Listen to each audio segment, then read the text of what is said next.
Hello, Packer Nation, and welcome to another edition of the Pack Attack Cast, brought to you from fans for fans.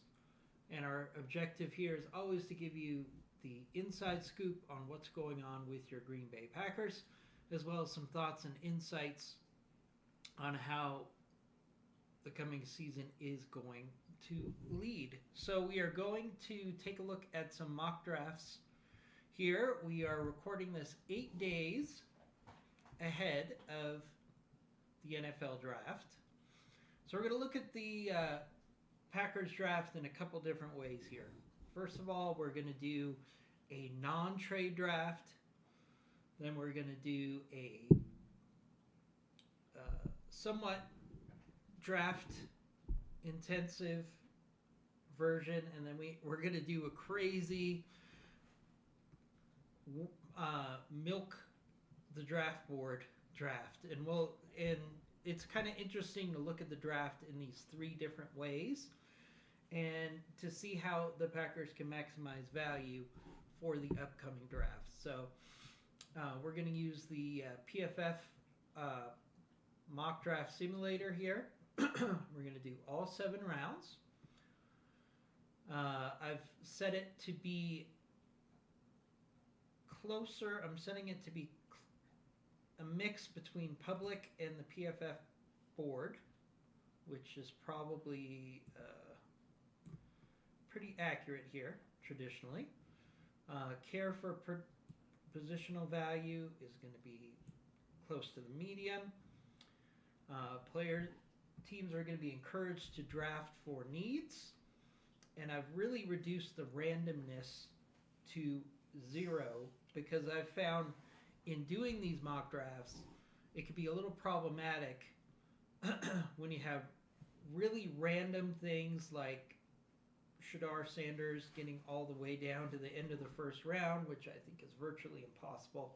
So I'm trying to reduce the randomness in the draft. So the first draft we're going to do here, we're going to do no trades.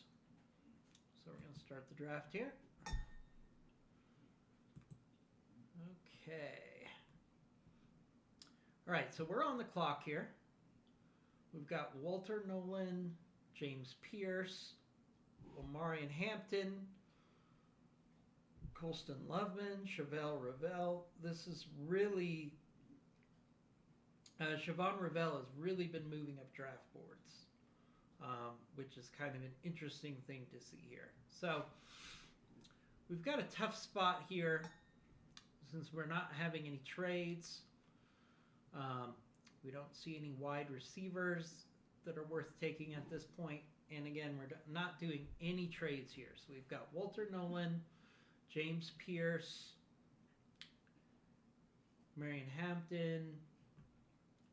One player that's really gone down the board here, and we're going to take advantage of this later, is Derek Harmon, which I think is a great fit for the Green Bay Packers.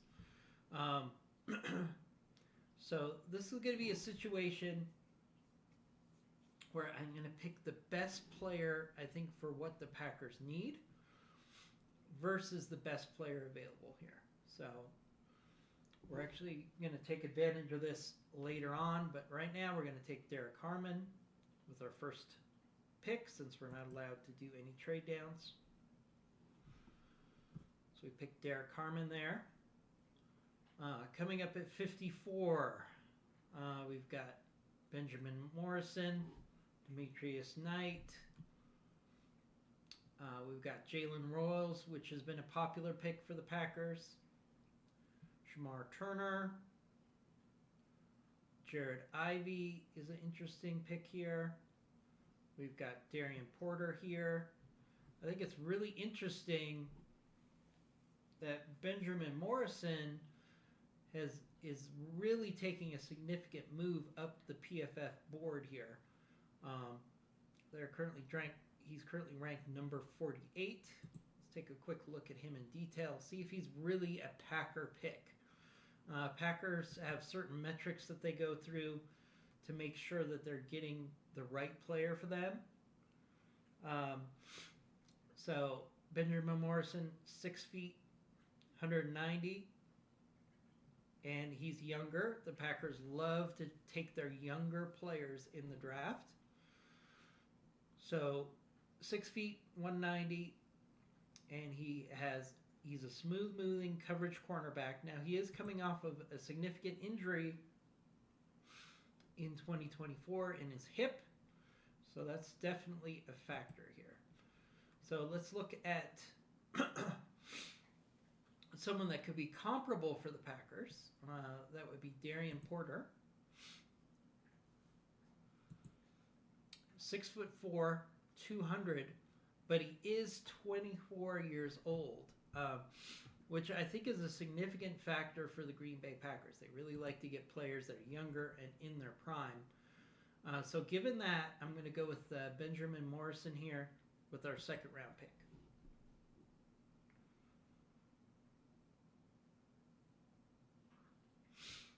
All right, we're on the clock with the third round.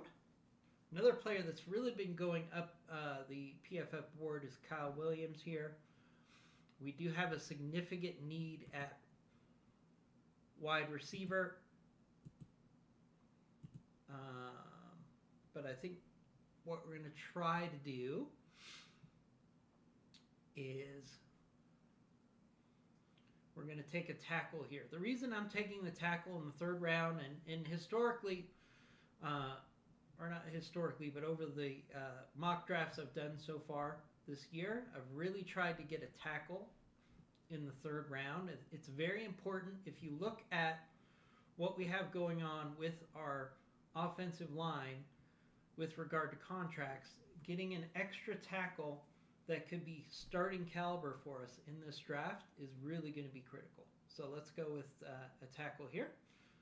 We'll take Jonah Salavea. I'm sure I massacred that name. Sorry, Jonah. I know you're watching to see if you're going to end up as a Green Bay Packer. So we get to the fourth round here.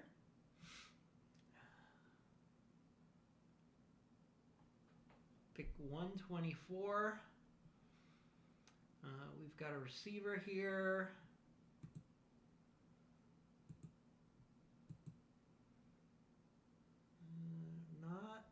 He's a big body receiver, but I don't think it's really going to be a difference maker for us there. So we're going to hold off on looking at that. Ooh, J.J. Pughs is still here. We have Brandon Crenshaw Jackson, which is another high quality developmental tackle. I like Ahmed Hassan here as well. A little early for him though. So let's take a look at J.J. Pughs, see if this is a potential Packer. 6'2", 325. A little old on the age factor, but he's probably the best player available here for what the Packers need. So let's go with this pick on the continue to improve on the defensive line. He can play outside and inside. Primarily he would be an inside rusher, but in certain downs he could probably kick out to the edge as need be. All right, so we're getting to the fifth round pick here. Again, we would get a lot more value if we were able to milk the clock here a little bit. Or milk the board. Not seeing a lot of great picks for wide receiver, which is one of the things I was really looking to get here. We'll probably have better luck when we're able to move up and around on the draft board. One player I do like here, since we're not able to move up and down, is O'Donnell Fortune here. Let's take a look at him. I think he's got a lot of potential. 6'1". He lacks top-tier explosiveness. He possesses good lateral movement and aggressive hands for a rotational and spot starter projection as a cover 3 corner. As you know, the Packers play a fair amount of cover three, just like the rest of the NFL. So this is not bad here. The problem is he's a little underweight at 185 pounds. Packers really like to get a player that's closer to 190 and above. But since we're talking about the 5th round here, I think this is probably the best bang for our buck here. So we're going to take O'Donnell Fortune.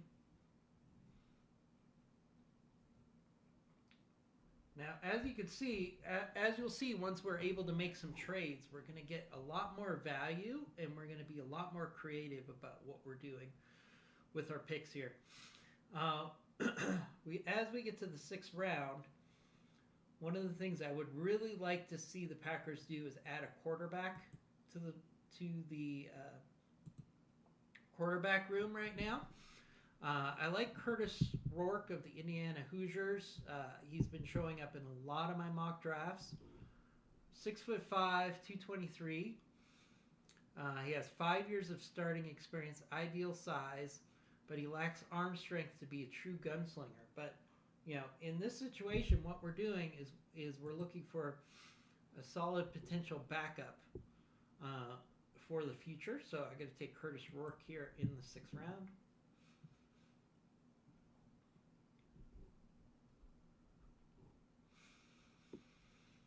All right, on the clock, 7th round.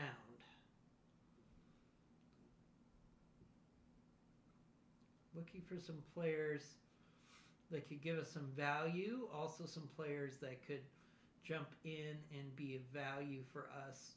I like Karin Reed here. Karin Reed.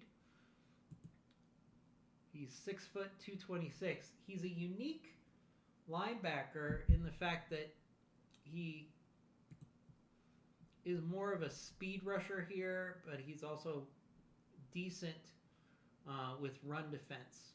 So this would be a nice potential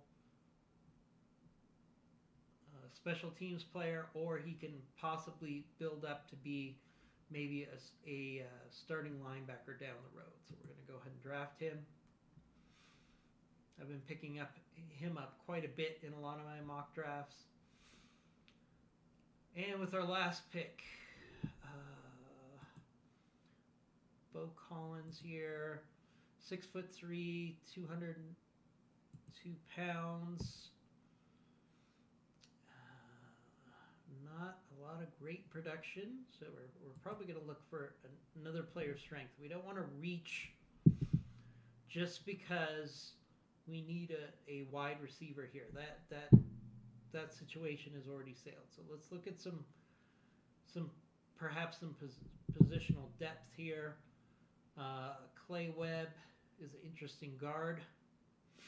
As you can see, he's had good production, obviously, at Jacksonville State. Not quite the same tier, but he's a grinder who has athleticism and attitude to give himself a chance in the run game. So this could be a good depth option on the offensive line. So let's take him. All right, let's look at our draft without any trades. Let's see what grade we get. As you can see, our biggest deficiency here is with Derek Harmon, simply because we drafted him according to PFF too early, but I think he was the best fit for what the Packer needs in the 1st round, which is why I drafted him. We've got Benjamin Morrison, great corner prospect. We've got some tackles. We've got some defensive line. We've got a cornerback. We've got a potential backup quarterback of the future, and we have some depth pieces. So this was not my favorite draft. So let's take a look at what we could do and how we could get more bang for our buck if we allow limited trades. So we're not going to go crazy with the trades here. We're gonna focus on realistic trades where we can get value. So let's jump in here right now. See what we can do with trades as an option. All right, we're going to start the draft here. We get down to pick number 23 here. as you can see, we're going to have similar characters available. James Pierce, which has been falling down boards. At one point, he was considered the top 15 player for PFF. Now he's all the way down to 23. We've got Walter Nolan here. We've got the similar cast of characters that we had the first time around. But then we look at Derek Harmon. Derek Harmon here is still on the board. And I still think he could be the best pick for the Packers here. So let's take a look at possible trades. Houston Texans want to trade with us. They need wide receiver and offensive line. So we can actually trade here,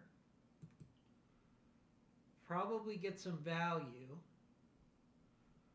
and still be in a good spot to get our guy. So let's take a look at some possible trades here.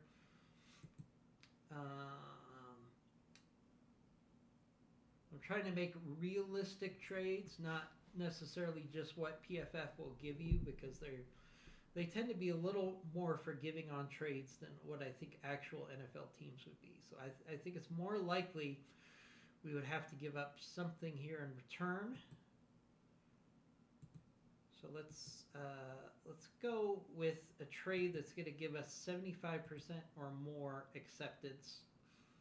So we're going to trade 23 and 124 for 25 and 89. So we get a significant bump from 124 to 89 with this trade, just to move down 2 slots. So let's do that.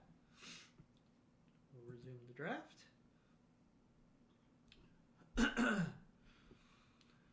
All right, we still have James Pierce here, but I really think Derek Harmon is the best fit for us. So can we trade with somebody down to maybe 29 to make sure we get our guy? So let's see if we could trade with the Washington Redskins here. We're going to just trade 29, 25. And what value can we get out of this? We could get 128. But what if we do 61 and we get 89 back? Or sorry, give 87 back. So we're going to go up a fair amount from 87 to 61 by moving down 4 slots. And this trade would be accepted by more than 75%. So let's let this run. All right. So we made some significant upgrades by trading down twice in the first round. And we could still get Derek Harmon here, which is what we're going to do. Take Derek Harmon there.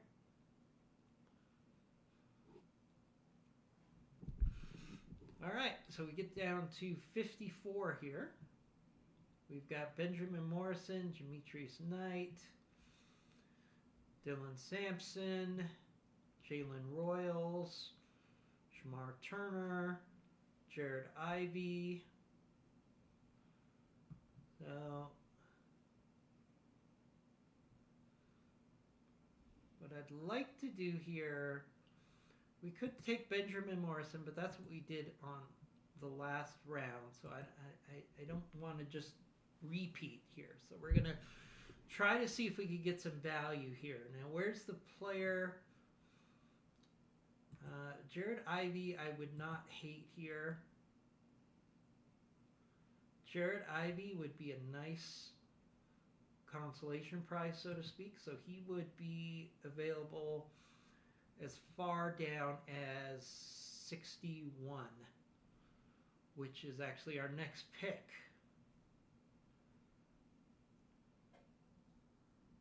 So do we get... All right, I said we're not going to repeat Benjamin Moore, but we're going to do it because I think we can actually get Jared Ivey here, which is our edge target. So we're going to go ahead and take Benjamin Morrison again. And Jared Ivey went right before us. So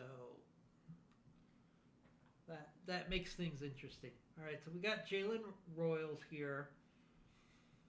Would not be a horrible pick. We also have Darian Porter here, but we already just picked up a corner.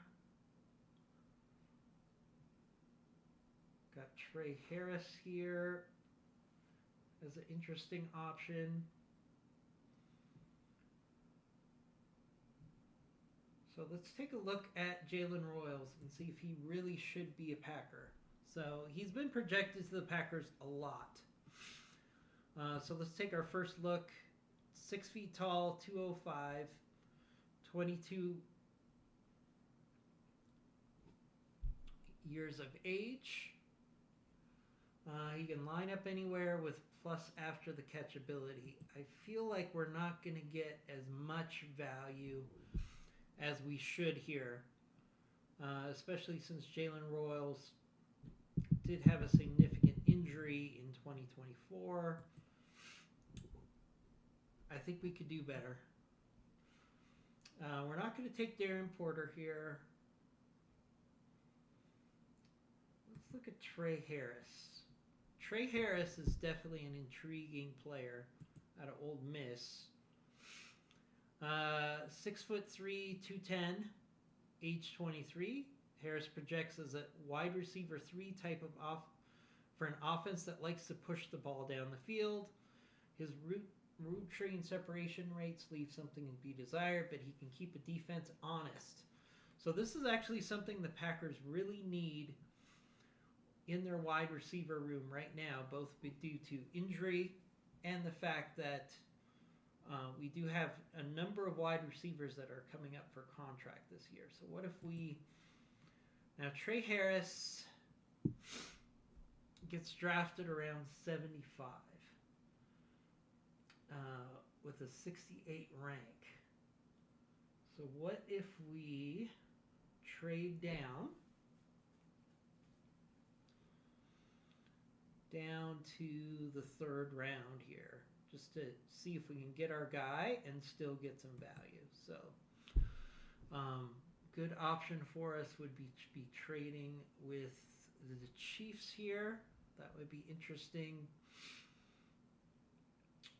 So let's look at the Chiefs, but we're going to look at trading down to 66.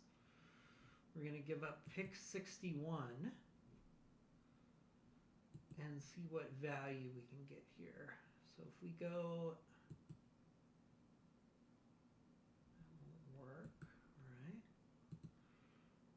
Pick 133 and 198. Okay, so we're looking at an upgrade from 198 to 133. Always trying to move up that draft board whenever we can by moving down 4 slots. This trade will be accepted. All right. Jalen Royals is still here.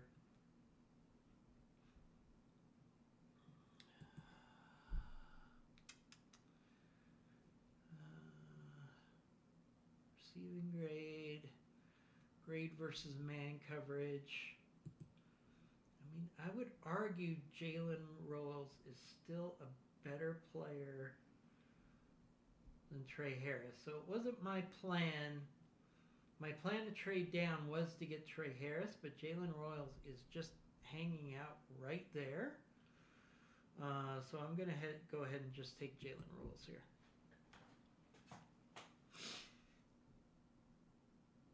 All right, we're on the clock at 89.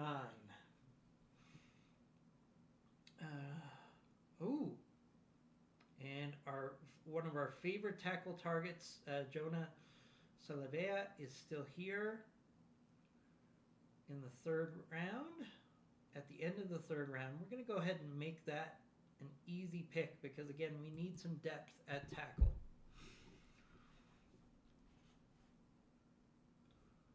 All right, we're going to go ahead and take that pick there. So let's look at our picks so far. We've got defensive line, cornerback, wide receiver, and tackle so far. With 2 picks in the 3rd round, thanks to all of our trading down. So good value there. All right, so now we're in the fourth round here. Staring right here is another tackle opportunity, which might be the best value here.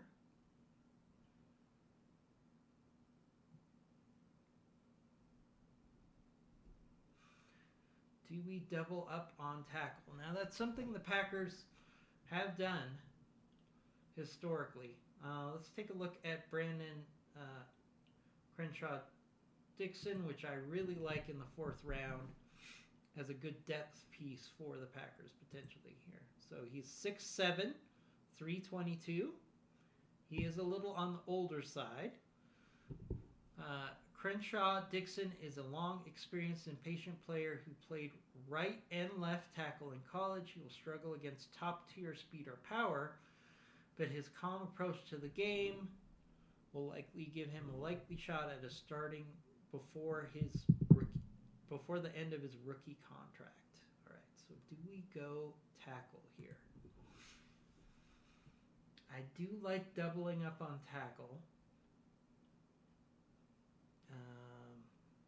The only player that would be interesting here other than him would be Kyle Mills for some defensive line depth. There's also Tyler Batty, which I also like later on. You know what? We're going to go for the best value here. We're going to take the tackle, and we'll have 2 tackles added to our tackle room, which will give us significant flexibility since we have a lot of offensive line players who have their contracts coming up. All right, so now down to 159. Here we've got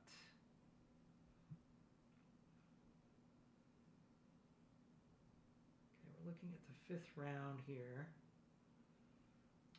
Robert Longerbeam is another interesting corner. We've got a center here. We've got our friend Fortune here again. Wouldn't mind double dipping and getting another corner for the corner room here. So we could probably trade down a little bit and still get a good corner for our corner room. So let's look at our trade options here. We could trade with the Eagles. We could trade with, let's look at the Panthers here. The Panthers don't have a lot to trade with. The Eagles definitely have a fair amount of picks here to trade with. So we would give up 59, get 61. Can we get 64? No, we won't. 168. See, the Eagles aren't really a good trade partner for us here. Maybe the Jets. Let's look at the Jets. Okay, this might not be so bad. We could do 59 for 62. Throw in 1. No, we're really not going to get some value here.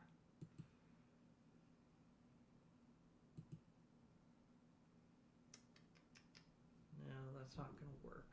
How about the Texans?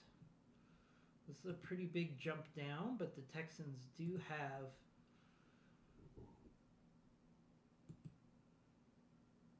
so we can get another pick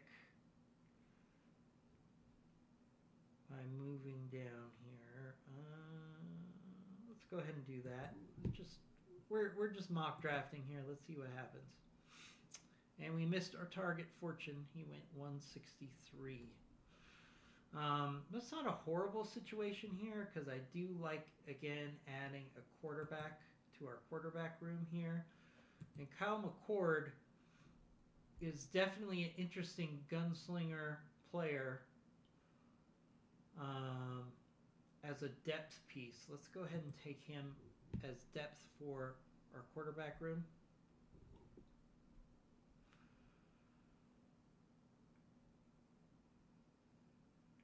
Now we got to wait all the way to 236. Okay, let's see what's on the board here. In the 7th round, we've got 3 picks in the 7th round. We're really just looking to get some good value here.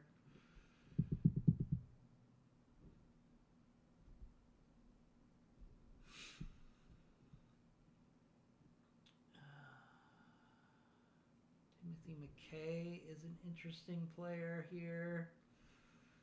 Has some depth. Let's take a look at him.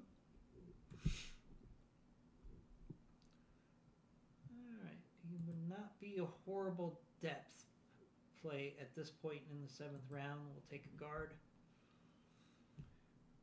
Next pick up. These are players that you're just hoping will be more valuable than the draft position. Let's see. Samuel Gordon is interesting. A Georgia player. The Packers. He can be a starting long. This is a perfect Packer pick. So he has to improve his mental game to potentially be a starting caliber linebacker. He projects as an impact special teamer who can play in a rotation. This is a great pick in the 7th round for the Packers here. We need some linebacker depth. All right, and our last pick at 250.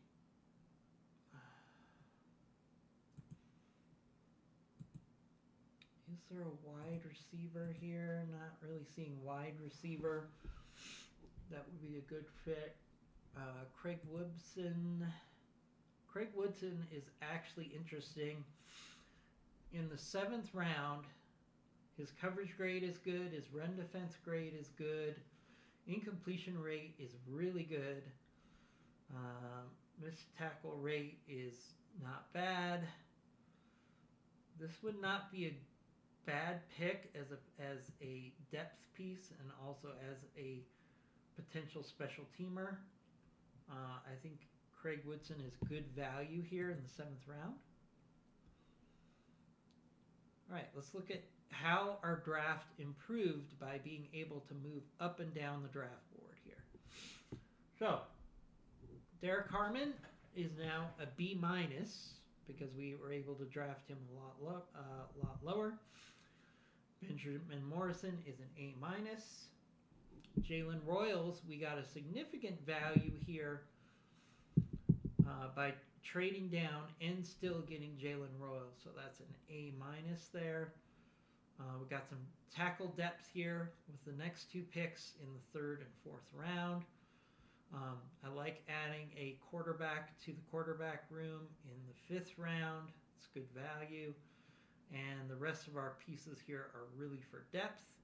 So we made some significant improvements by moving up and down the draft board here. So that's a good example of some of the things that Gutekunst could do in the draft to get more value. We went into the draft with 7 picks, and we ended up with 1, 2, 3, 4, 5, 6, 7, 8, 9 draft picks instead of 7. And I think we addressed a lot of our key issues here: defensive line, corner, wide receiver, tackle depth, future backup quarterback of the future, and some additional depth pieces. So I think this was a good sample of what we could do in the actual draft if you move around creatively with realistic trades. So that's going to do it for today. We'll be back with another video in the next couple days, and we'll talk to you next time. As always, go Pack Go.